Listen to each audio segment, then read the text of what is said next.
이 갈라디아서는 종교개혁자 루터가 이 종교개혁의 아주 중요한 사상적인 또 기반을 삼았던 그런 말씀들이기 때문에 시간을 우리가 내서 이 갈라디아서를 한번 전체적으로 보기로 했습니다. 오늘 2장 1절에 보면은 14년 후에 하고 시작하고 있습니다. 우리한테는 그 14년이라는 말이 그렇게 중요하지 않을지 몰라도 바울의 생애에 있어서는 주님을 만난 날이 잊을 수 없는 날이고 그 인생의 전환점이기 때문에 다메섹에서 주님을 체험했던 그 시간으로부터 14년 후라고 이 얘기를 하고 있는 겁니다. 1장에도 1장 18절에 3년 만에 라는 말이 나왔었습니다. 그것도 역시 다메섹에서 예수님을 만난 지 3년 만에 예루살렘에 가서 그 베드로를 만났던, 그래서 15일 동안 함께 지냈던 이야기를 갈라디아서 1장 18절에 했는데, 그리고 또 11년이 지나가지고 결국 14년 되었을 때 두 번째로 예루살렘에 방문한 이야기를 오늘 2장 1절부터 10절까지 얘기하고 있습니다. 그러면 이 기사는 사도행전에 어디에서 찾아볼 수 있을까? 많은 학자들은 사도행전 15장에 있었던 예루살렘 회의, 최초의 교회 회의를 바로 이 갈라디아서 2장에 언급하고 있다, 이렇게 말하고 있습니다. 누가는 사도행전의 이 예루살렘 회의를 기록하고 있는데 오늘 바울이 갈라디아서 2장에 기록하고 있는 내용하고 비교해보면 물론 공통점이 있어요. 어떤 문제를 해결하기 위해서 모임을 가졌는데 율법, 특별히 할례에 대한 문제를 매듭짓기 위해서 모인 겁니다. 그리고 결론도 역시 오직 복음, 오직 그리스도의 은혜로만 구원을 받는다는 결론에 도달한 거예요. 그 문제나 그 결론에 있어서 이 갈라디아서와 다를 바가 없습니다. 그런데 이 갈라디아서와 사도행전 15장의 내용이 조금 다른 것은 좀 보는 입장이 좀 다른 것 같아요. 누가는 사도행전 15장에서 교회의 공식적인 그 회의, 그리고 공식적인 입장을 주로 거기에다 피력을 해놓고 있고요.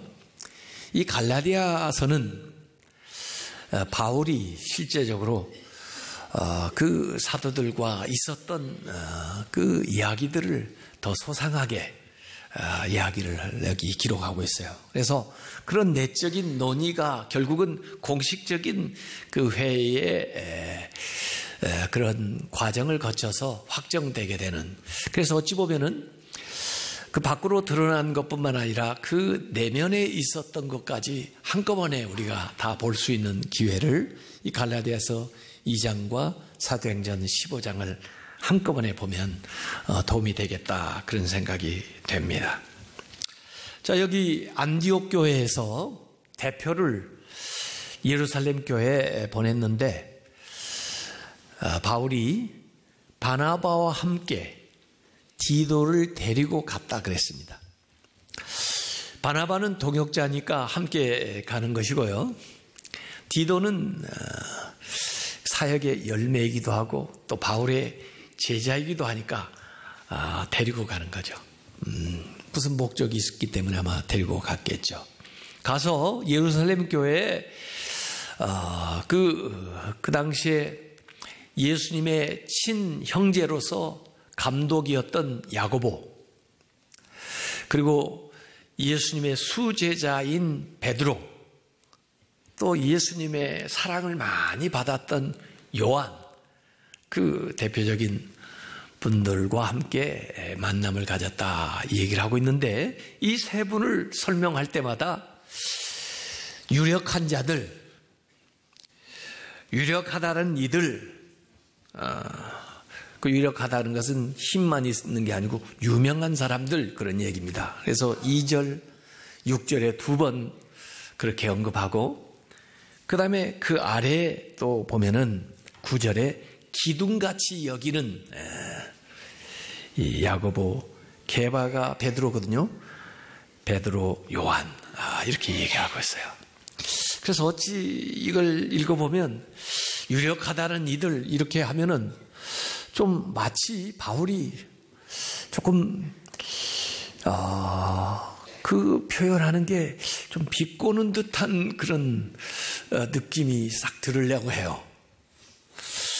근데 사실은 뭐 바울이 그런 의도로 쓴 게 아니고, 예루살렘에 내려왔던 사람들이 안디옥에 와가지고 자꾸 이들 이름을 파는 겁니다. 그 유명한 분들, 그 유력한 분들, 베드로 말이야, 그 야고보, 요한 우리가 만나봤는데 그분들이 우리한테 얘기했는데 너희들 뭐 이렇게 믿으면 안 돼, 뭐 이런 식으로.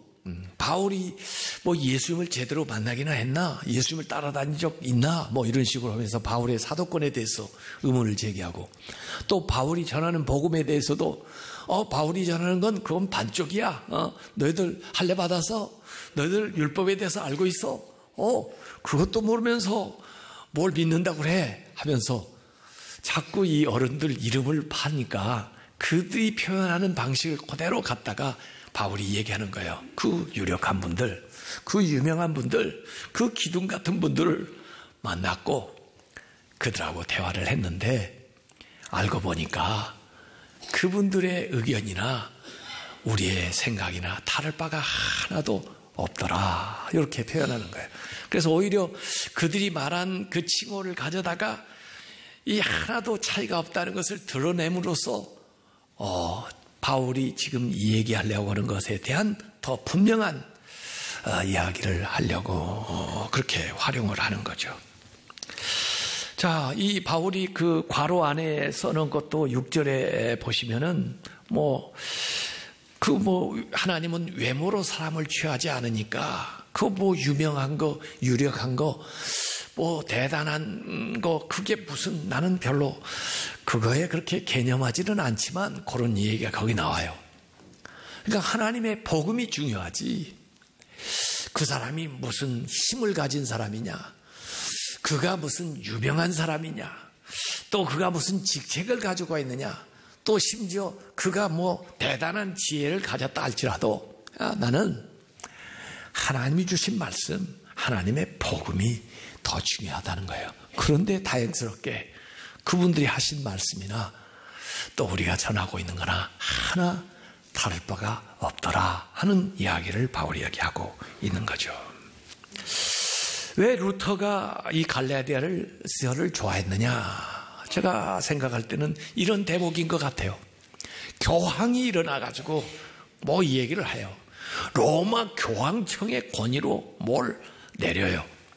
그래서 사람들이 교황님께서 말씀하셨으니까 로마 교황청에서 칙령을 내렸는데, 그리고 그는 전부 벌벌벌벌 떨고 또 그렇게 못해서 난린데, 루터는 아니, 교황이면 다냐, 로마 교황청이면 다냐, 하나님의 말씀에 분명히 이렇게 말씀했는데 말씀에 어긋나는 얘기를 하는데 교황이라고 따라야 되냐, 로마 교황청이라고 따라야 되느냐고 이렇게 얘기하는 거죠. 이 바울이 담대하게 얘기하는 것하고 어조와 비슷해요. 그래도 초대교회는 다행스러웠습니다. 어긋나는 얘기를 하지 않았으니까요.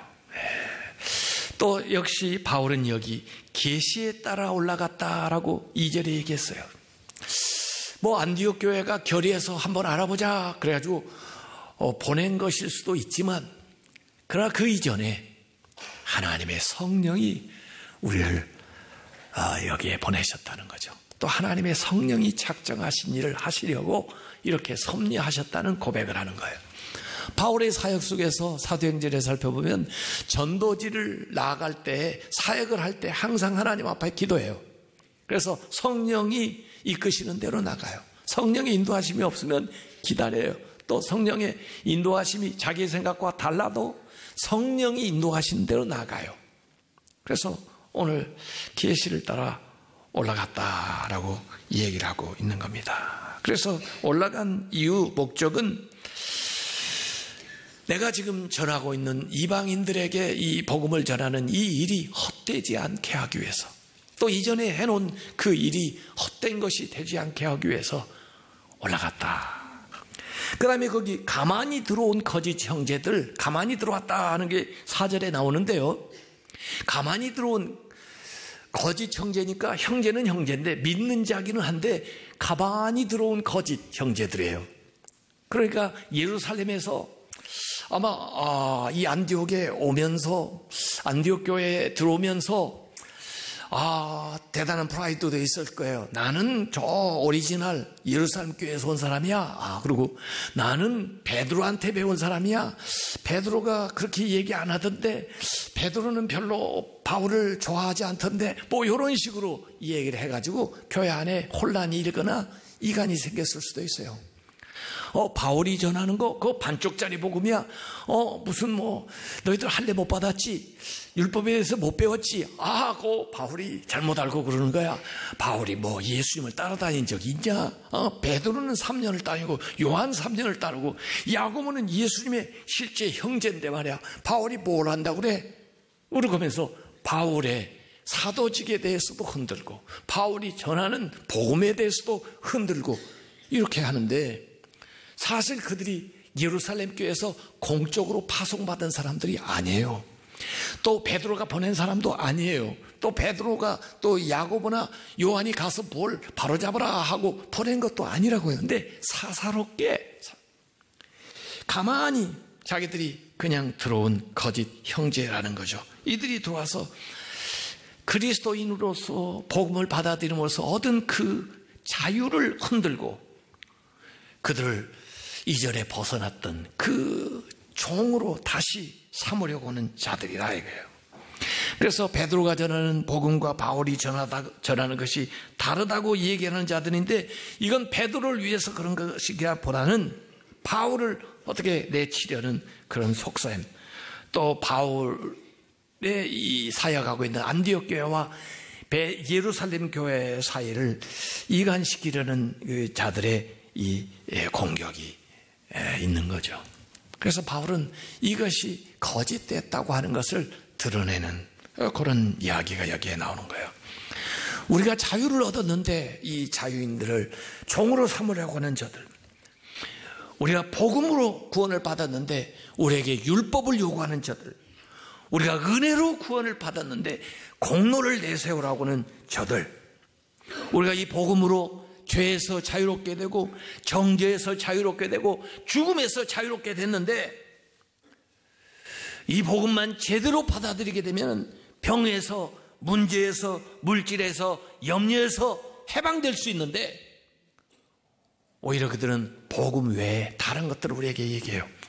할례를 얘기하면서 할례의 종이 되게 만들고, 복음 외에 율법을 얘기하면서 율법의 종이 되게 만들고, 그렇게 가지고 얻었던 그 자유를 다 빼앗겨버리고 그 기쁨과 감사가 없는 신앙생활을 만들려고 그래요. 미혹하는 자들이 항상 그렇습니다. 복음이면 충분하냐? 세상에 살려면 돈이 있어야지. 처음에는 구원의 확신도 있고 기쁨도 있었다가 돈 그래 진짜 돈 없지. 그러다 보니까 뭐 돼요? 결국 돈의 노예가 돼요. 구원받으면 최고냐? 세상에서 인기가 있어야지, 권력이 있어야지. 권력 그러다가 가만히 보니까 어떻게 보면 그런 권력을 얻지. 그러다 보니까 권력의 종이 되는 거예요. 하나님이 주신 자유를 그 밖의 것을 자꾸 주장함으로써 우리가 그것들의 종이 되는 것을 바울이 여기 얘기하는 겁니다. 2장 5절에 그들에게 우리가 한시도 복종하지 아니하였으니, 한 시간도 그들에게 복종하지 아니하였으니 이런 복음의 진리가 항상 너희 가운데 있게 하려 함이라. 우리뿐만 아니라 너희들에게도 이 복음의 진리가 항상 있게 하기 위해서. 예수님이 뭐라고 그랬어요? 진리가 너희를 자유롭게 한다고 그랬죠. 진리를 알지니 진리가 너희를 자유롭게 하리라. 물질이 여러분을 자유롭게 합니까? 권력이 여러분을 자유롭게 합니까? 진리가 자유롭게 한다는 거예요. 그래서 그 진리 위에 굳게 서기 위해서 우리가 다음 대학에 지금 나왔는데 2장 6절에 보니까 저 유력한 이들은 나에게 우리에게 의무를 더하여 준 것이 없다. 우리가 전하는 것 외에 더하라고 의무를 지어준 게 없다는 거예요. 또 우리가 전하는 것에서 뭘 빼라고 한 것도 없고 우리가 전하는 것 그 자체를 인정해 줬다. 내가 전하는 그 복음이 온전한 복음이다. 더 뺄 것도 없고 더할 것도 없는 복음이다 라고 하는 얘기를 하는 거예요. 여러분, 거짓은요, 복음 플러스 뭘 더해야 이코르 구원이 된다, 그렇게 가르치는 건 전부 다 거짓입니다. 구원? 그래, 복음 믿는다고? 복음만 가지고 안 되고 플러스 할례를 받아야 구원받아, 그러면 거짓입니다. 복음 좋아, 그런데 복음 플러스 율법을 해야 구원을 받아, 그것도 거짓입니다. 복음만으로 온전한 구원이에요. 예수 그리스도의 은혜를 통해서 온전히 구원을 받을 수가 있는 거예요. 그거 플러스 더하는 것은 다 이단입니다.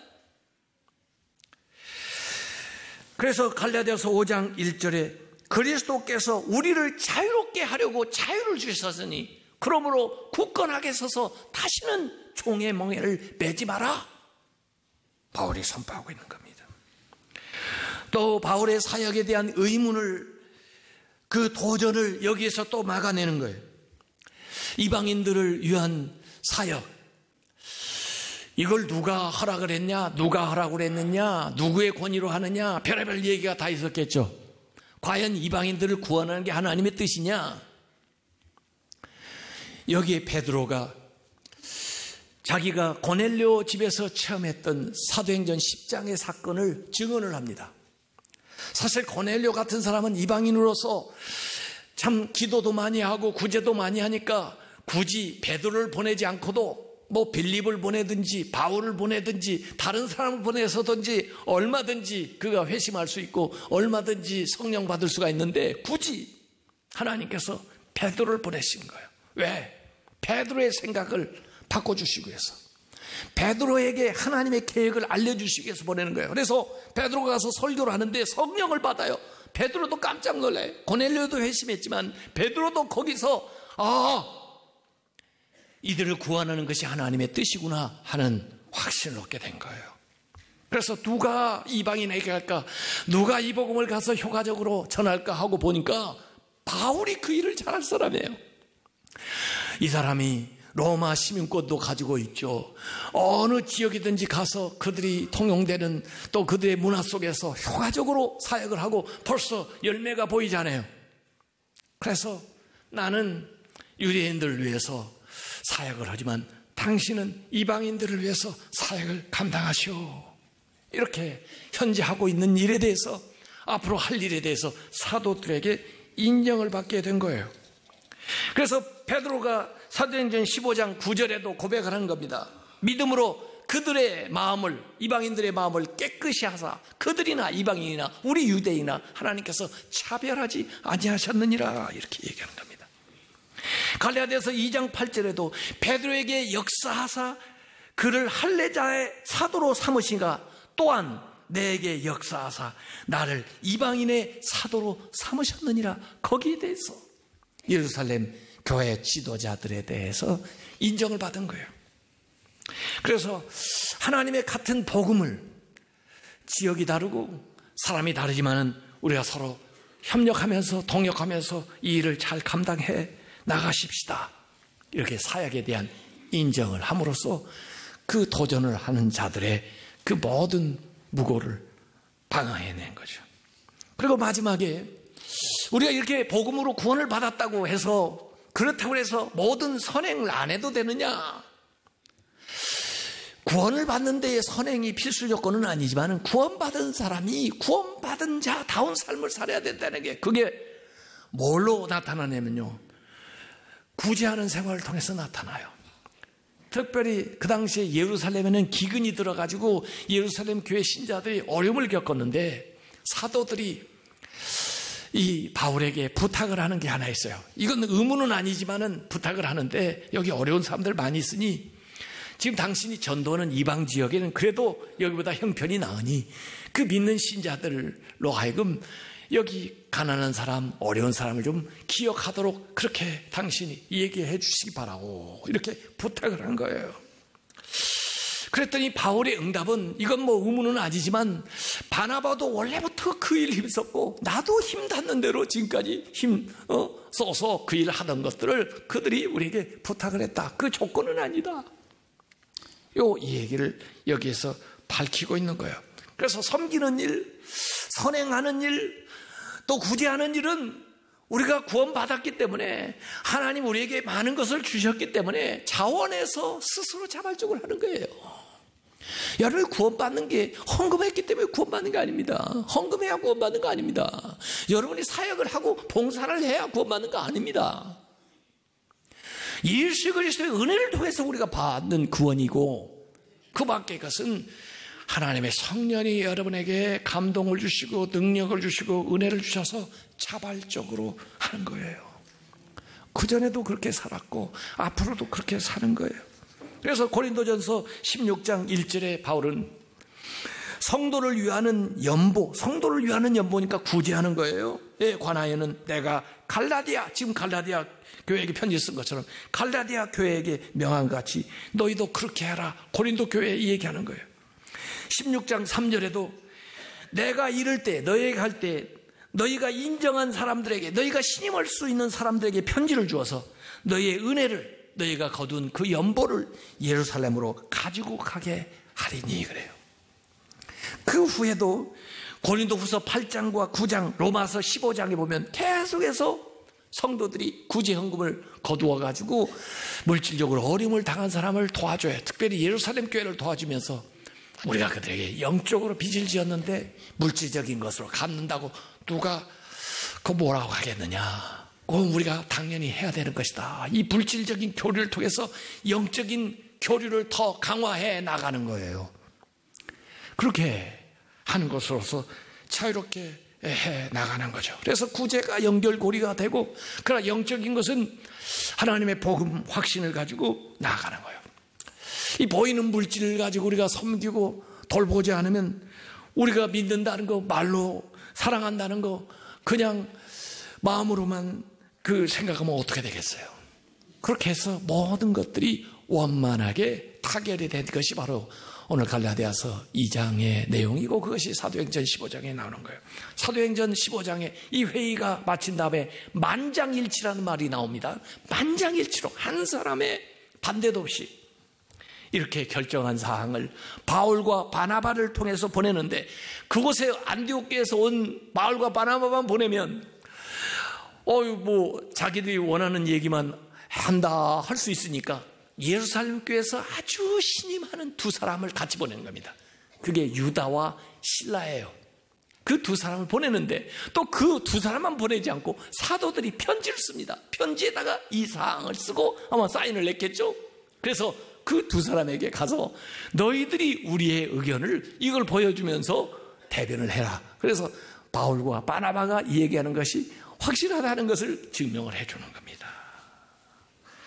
이래서 갈라디아서는 예루살렘 방문 후에 쓰여진 책이에요. 그래서 이 내용들을 여기에 담고 있는 거죠. 여기에 바울의 단호함도 나오고, 여기에 바울의 부드러움도 나와요. 복음에 대한 확신도 나오고, 사람들을 구제하려고 하는 그런 사랑도 여기 나와요. 그래서 루터는 이것을 주워가면서 바울은 복음 진리에 대해서는 단호했다, 그리고 사랑에 대해서는 포용적이었다라고 이렇게 문장에 쓰고 있어요. 그렇다면 이것이 모든 것의 결론이 되어야 한다. 우리는 우리의 재산, 우리의 명성, 우리의 생명, 우리가 가진 모든 것이 다 빼앗긴다 할지라도 복음, 우리의 믿음, 예수 그리스도는 절대 빼앗기지 않아야 된다. 이런 점에서 자신을 낮추고 굴복하는 자는 저주를 받을지어다. 말하면 복음을 타협하는 사람들은 안 된다는 거죠. 오히려 그런 때는 담대하지 겸손하면 안 된다는 거예요. 오히려 그리스도를 부인하지 않으려면 그리스도인들은 이 점에서 자부심을 갖고 인정사정 없애야 한다. 그러므로 하나님이 나를 도우신다면 나의 임하는 모든 사람의 임하보다 더 단단할 것이다. 여기에서 나는 금원에 따라 이 칭호를 받을 것이다. 세도 눌리, 곧 나는 아무에게도 양보하지 않는다. 그렇다. 나는 심지어 전심을 다해 이 점에서 반역적이고 완고한 것처럼 보인다 해도 기쁘다. 그리고 여기에서 나는 언제나 완강하고 단호하며 영원히 그럴 것이다. 그 누구에게도 한치도 양보하지 않을 것이라고 고백한다. 사랑은 양보한다. 하지만 믿음은 양보하지 않는다.